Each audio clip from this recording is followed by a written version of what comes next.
Okay, guys, we're at the top of the hour. We're ready for our next person. Chris, thank you for joining us. I am lucky enough that I get to do your intro, so I'm going to get started and then let you take over. You can unmute when you're ready, and then if you're sharing any slides, you know how to use Zoom, and you can just share your screen. Sure, no problem. So everyone, welcome Chris Teitzel. He's from Lockr and Cellar Door Media. Figure I mess up saying Cellar and not your last name. Go figure, Lindsay. Chris is the founder of Cellar Door Media, a website services and consulting firm based in the Seattle area. Through word of mouth and references from his network, Chris has grown Cellar Door Media from a solo shop, like many of you, struggling to work on a small websites for friends and family, to having worked with large enterprises around the globe in its 10-year span. His team has been the part of building websites and applications for government clients, airlines in emerging markets, tech and media mega enterprises, and large higher education institutions. Through that time, he has had the opportunity to speak at conferences around the world on front-end design, agency growth, and cybersecurity. So thank you for joining us today, Chris. Yeah. And without further ado, talk to us about how to change our pricing and charge more people money.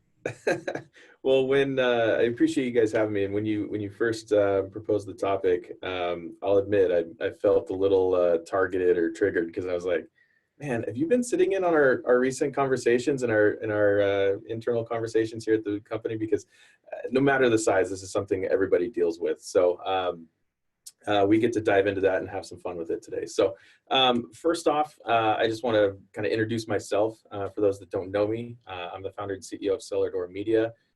As of tomorrow, we are a decade-old business, so that's a fun little milestone to be passing. And in that time, like Lindsay said, we've had the opportunity to work with clients and folks from all corners of the world and all sizes of business. Through that, we actually have bootstrapped and incubated our own startup internally as well. So we're a startup inside of a startup, I guess, for secrets management, and that's what Lockr is. So I'm also the founder and CEO of Lockr. I work on several government advisory committees, nonprofit working groups surrounding privacy and bringing privacy not only to WordPress, but to Drupal and to the rest of the world through various platforms. One of my claims to fame is I'm a third-generation tech nerd going all the way back to my grandpa. So I tried to be something different and ended up falling back into tech as I found that genes are a hell of a thing. And as you can see here, I'm a husband and father of two wonderful boys, and we like to spend a lot of our time out on the water. So needless to say, as you can see from this list, I have a lot of free time, and I don't really do much at all. So, but a couple of things that I wanted to discuss as we get into this is my journey. This is what I've been through. I'm going to share some of the clients that I've worked with and some of the deals that we've made. But this isn't the only way. And I want to make sure that as I share these, that if it seems like a struggle, or it seems like it just kind of doesn't mesh with where you're at, that's okay. I hope you can take some ideas and learn from some of my mistakes, and use them in your own way. But by no means am I saying that there's one path to business, because anyone who's in it knows that business is a multifaceted journey. So, and with that, money is a hard topic. It's not something, you go to conferences and folks will get up and talk about content. They'll talk about building your business. And I've been watching the sessions this morning, and man, there's just some great content. One of the things that folks really kind of tiptoe around, it's almost like, bringing up politics at Thanksgiving, is money is a hard topic to talk about because it's so personal to us. And why is it so personal to us? Well, we need money to survive. Like I showed you, I have a wife and kids, and we have a house and bills. And so I need to be able to provide for my family. So I need money to survive. I also want to grow my business. So I need money to grow my business. I need money to cover the overhead. We have an office space. We have employees. We have travel and conferences and everything that we do. We want to be able to grow our business. So we need money to do that. But at the same time, what we have to realize is our clients need money to survive. We're, as I say it sometimes, is we're taking food off their table and putting it on ours. And when you look at it that way, you start kind of feeling, a sense of guilt almost in taking their money. And I know that I did early on. And they want to grow their business, right? And so they're looking at money as a way of, I don't want to let this go. I don't want to pay too much because I have other things that I have to go build. And if we get stuck in this mindset of focusing too much on our needs or too much on their needs, we kind of end up in a wishy-washy place where we start having a lot of guilt. Like I said, I know for me, I avoided the topic of money with clients for the longest time as I was starting up. I would have clients come to me and be like, you need to invoice me. I haven't had an invoice in months. I need an invoice. And I'm like, yeah, I know.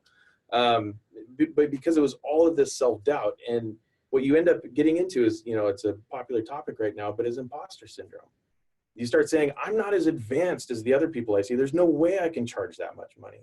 And as you start to talk to other people and what their billing rates are, you're like, that's what they do.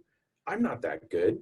Why would I ever charge that much? And then likewise, why would somebody ever pay me that much for my time? And you start doubting your own value and the value of your work.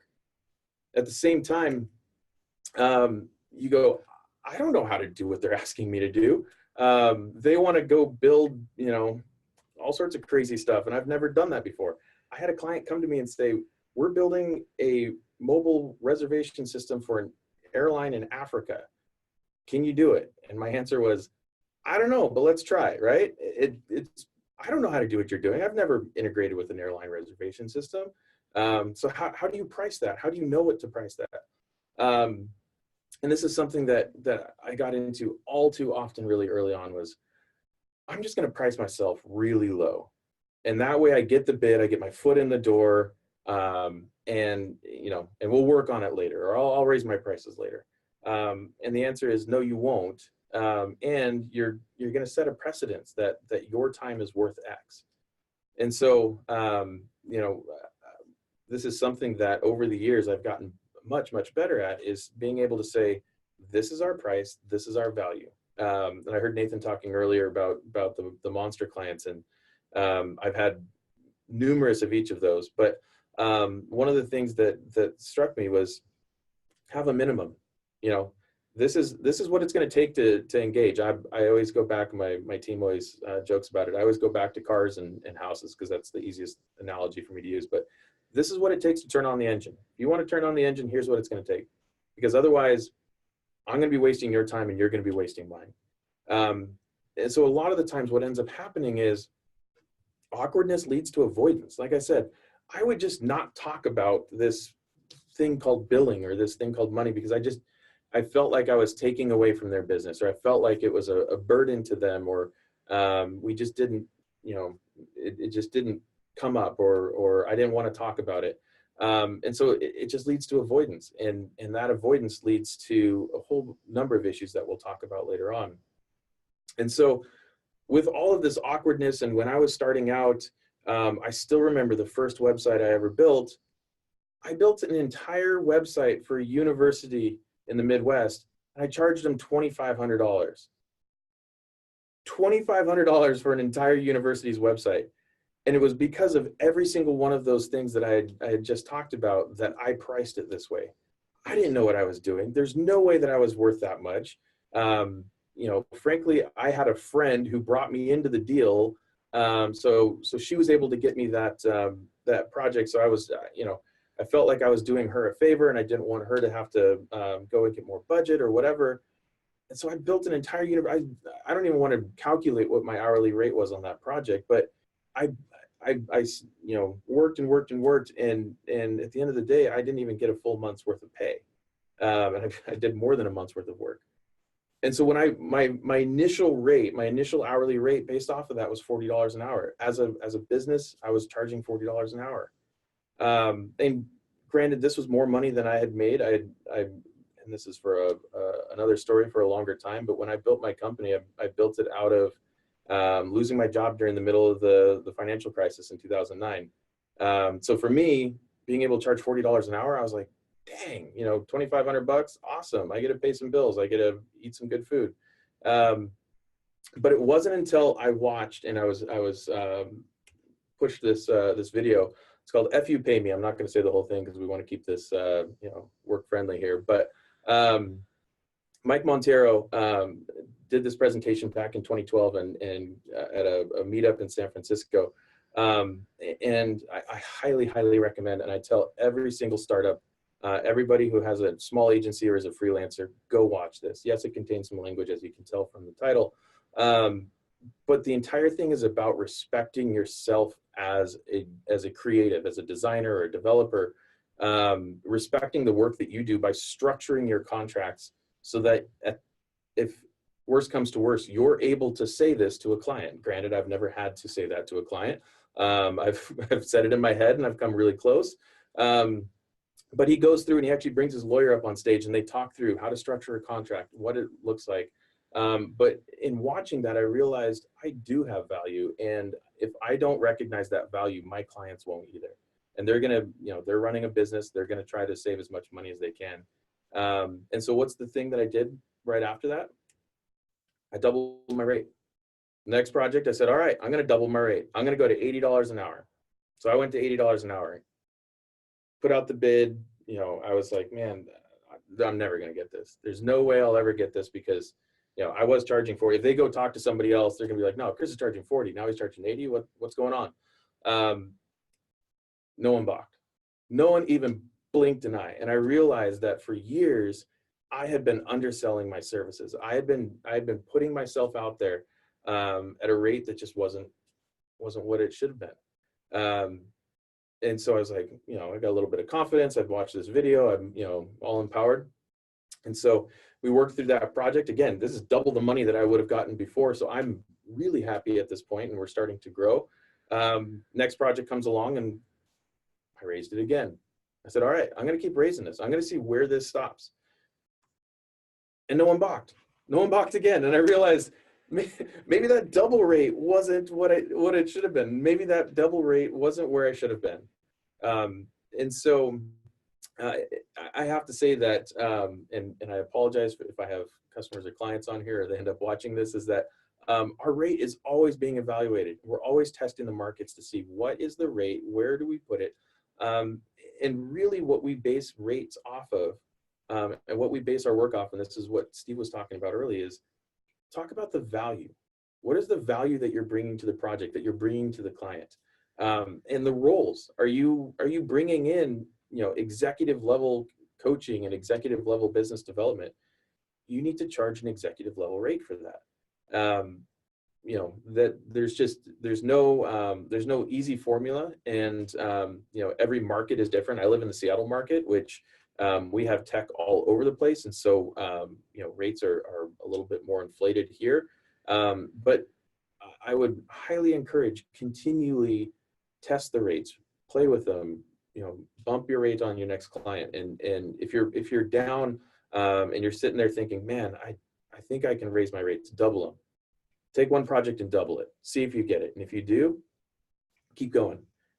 Because the more and more that you end up with that, you will find where the market values your work and where you can finally place your prices. So then, what about that university? What ended up happening to them, right? They got the $2,500 project. They thought, everything was great. It was, a bunch of chicken wire and hay bale and whatever they say, duct tape. And that thing was just messy on the back end, right? So sure enough, 2-3 years later, came time to redo the website. And I said, sorry, my rates have changed. I know that I built this for you for $2,500, but that's not, frankly, you shouldn't have been paying that. That's not what it's going to be anymore. And here's our going rate, and here's what the estimate is. And so how I like to price and bid, and I'll kind of give a little background there. The way that we do it is we like to give an estimate, but everything's in flux. Everything is in flux, just like Steve was saying, is it's all based on what do you want? How do you want? Things will change.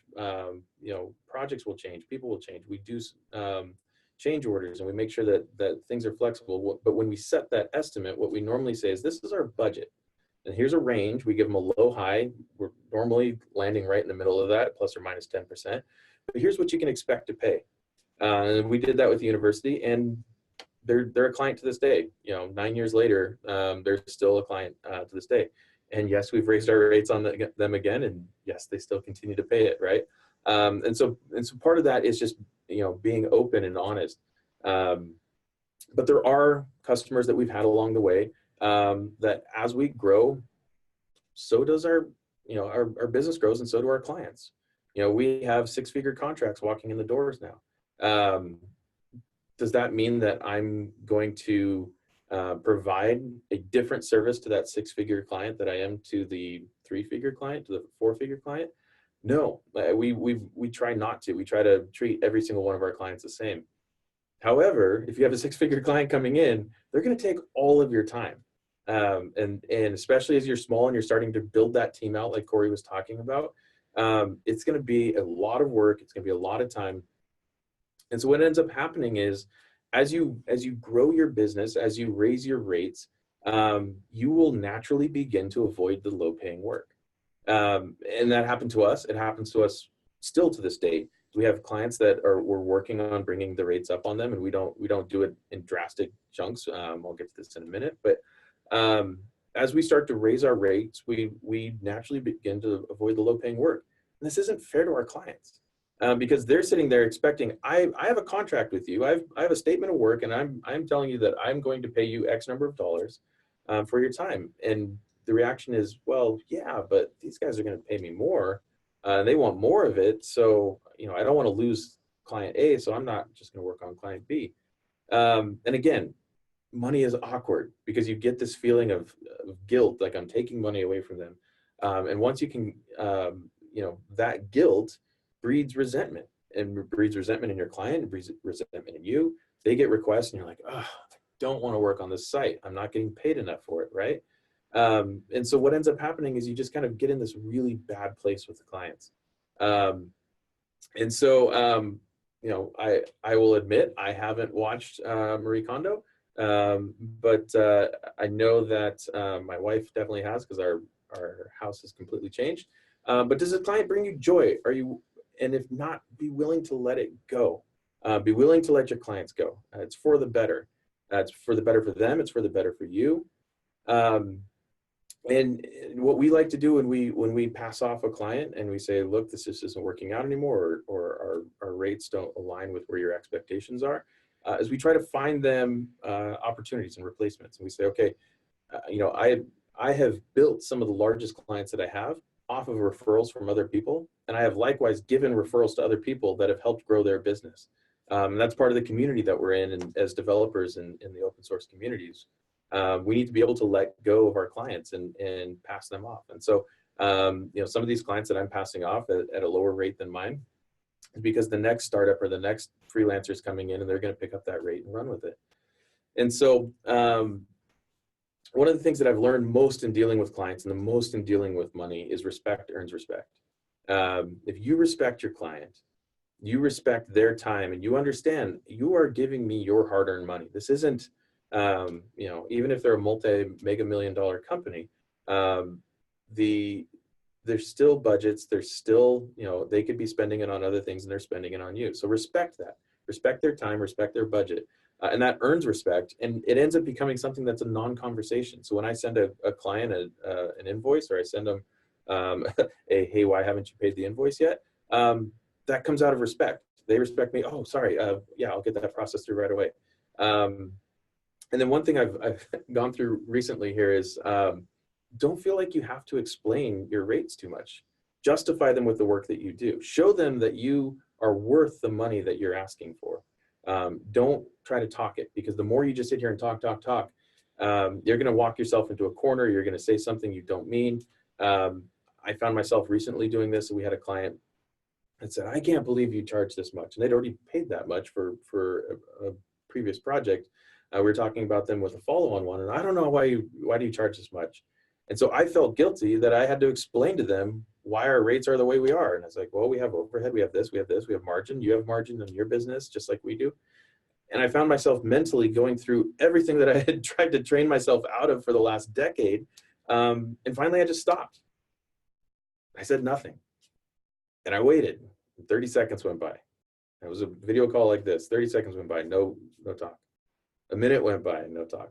You want to talk about awkward, staring somebody in the face on a video call and just sitting there with no talk going on. Finally, 3.5 minutes later, it was like a stare down of who's going to blink first. 3.5 minutes later, they go, all right, well, we'll get back to you tomorrow. We'll figure out what's going on. Sure enough, they signed the contract and they're a client to this day, and we appreciate them and they appreciate us. And it was because I realized I just need to stop. I've explained what I've explained, and frankly, our work justified it, because otherwise they wouldn't have signed the contract. And so with that, if you value your work, your clients will as well.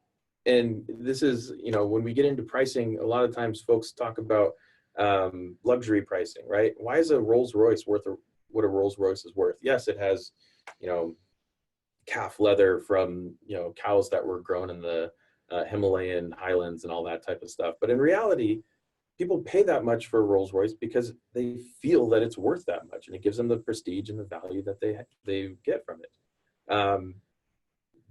The same thing happens with your work.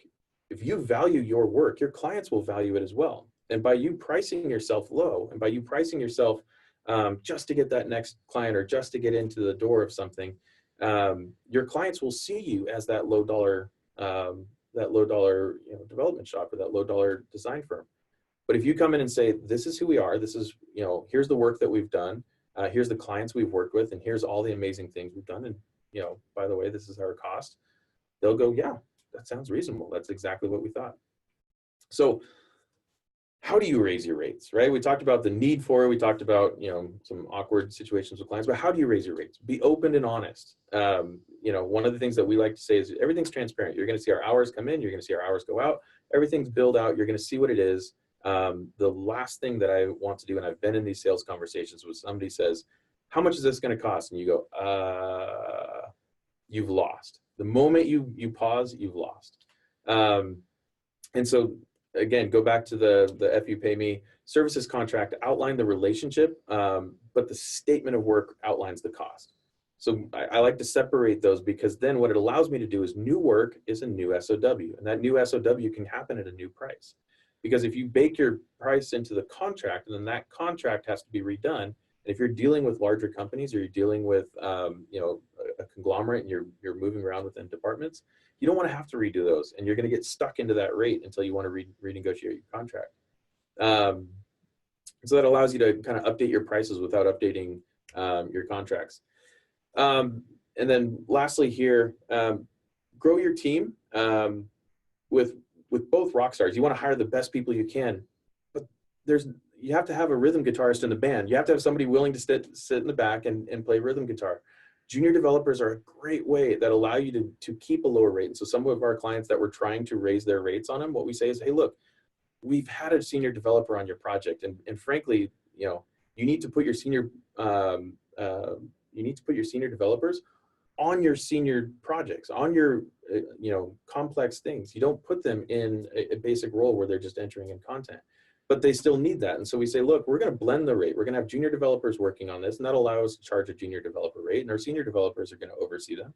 And here's how that price is going to happen. And that's how we're going to do that. But at the same time, as you bring a junior developer in, you're growing your talent internally, just like Corey was talking about.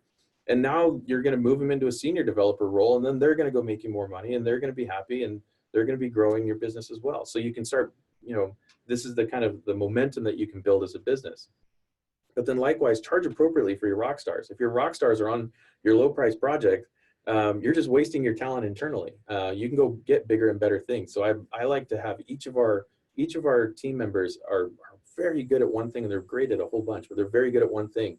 And I make sure that they focus on that when they get onto projects. And if they're not doing that, I look for where I can position them to the next project to do that. And then find ways to streamline your process with hosts like Liquid Web that make it so easy for you, that drives value for your customers. They don't have to deal with all of the mess of, for us, it's like, look, hosting, we're not going to do hosting. We're going to push you off to these folks to do hosting, because we're not going to handle that. It's much better value for you to pay them than it is to pay us. And our team can go focus on things. So find ways to streamline your process with different vendors. And then, in wrapping all this up, be willing to walk away. The hardest thing to do is to walk away. Some of the earliest clients I had, man, I wish I could keep them, but I can't. So be willing to walk away, and just know that pricing is hard. Everyone battles it. You know, we've been around for a decade and we're still going through it. So, you know, my name's Chris Teitzel with Lockr, and you can find me on Twitter and you know, probably at the next WordCamp as well. At all of the word camps. At all the WordCamps, all the ones that I can get to. I actually hop on a flight this afternoon for Berlin, so I'll see. That's great. Yeah. Hey, Chris, before you jump off, we actually had a really good question come in through the chat. And the question is how do you raise your rates for reoccurring services? So I know we talked a lot about project-based and how to raise your rates with that, but how do you retainer? Yeah. Yeah. So when and that's one of the things that we've done to definitely grow our business is move more into the recurring, move more into retainers. I put caps on it and I say, the next 12 months or the next 6 months is going to be at X rate. And then we're going to revisit that rate at the end of that 12 months.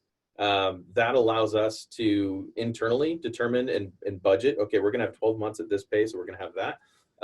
But then in 12 months, we sit there and go, wow, you guys got a screaming deal on that. We need to readjust this. And, you know, here's what it's going to be. And we try to adjust our rates annually, obviously just to go with the growth of the cost of services and everything.